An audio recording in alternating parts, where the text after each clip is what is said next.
વિરમગામ તાલુકાના શિવપુરા ગામની સીમમાં આવેલી કેનાલમાં ગાબડું પડતા ખેતરો જળબંબાકારની સ્થિતિમાં।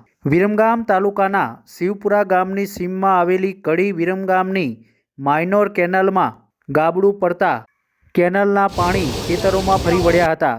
ખેતરોના ઊભા પાકને મોટું નુકસાનની શક્યતા સેવાઈ રહી છે। કેનાલના ઉપરવાસથી વધુ પાણી છોડાતા કેનાલમાં ગાબડું પડ્યાનું અનુમાન ખેડૂતો દ્વારા લગાવવામાં આવી રહ્યું છે। કેનાલના ગાબડું પડતા 50થી વધુ વીઘા જમીન પર ઊભા પાકમાં ખેતરોમાં પાણી ફરી વળતા ઘઉં, કપાસ, એરંડા, જાર સહિતના પાકને મોટું નુકસાનની શક્યતા દેખાઈ રહી છે। ઉલ્લેખનીય છે કે વિરમગામ પંથકમાં છેલ્લા અઠવાડિયામાં વિરમગામ તાલુકા પંથકમાં 2 જગ્યાઓએ કેનાલની ઘટનાઓ સામે આવી છે। ત્યાં દસરાણામાં પણ સીમમાં આવેલી કેનાલમાં ઓવરફ્લો થતાં ખેતરોમાં પાણી ફરી વળ્યા હતા, જ્યારે વિરમગામ તાલુકાના શિવપુરા ગામની સીમમાં આવેલી માઇનોર કેનાલમાં મોટું ગાબડું પડતા ખેતરોમાં પાણી ફરી વળ્યા હતા, જેના કારણે ખેડૂતોને ઊભા પાકને ભારે નુકસાનની શક્યતા સેવાઈ રહી છે। ત્યારે વારંવાર વિરમગામ તાલુકા અને પંથકમાં સિંચાઈ વિભાગ અને નર્મદા વિભાગની તંત્રની બેદરકારીના કારણે ખેડૂતોને પારાવાર મુશ્કેલીનો સામનો કરવો પડી રહ્યો છે।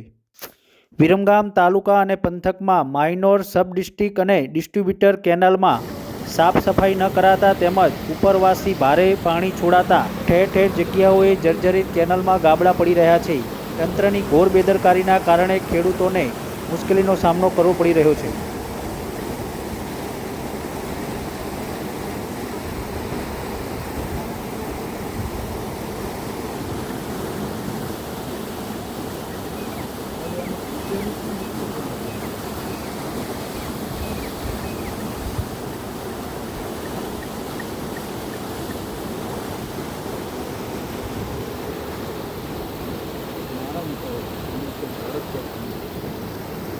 हाँ तो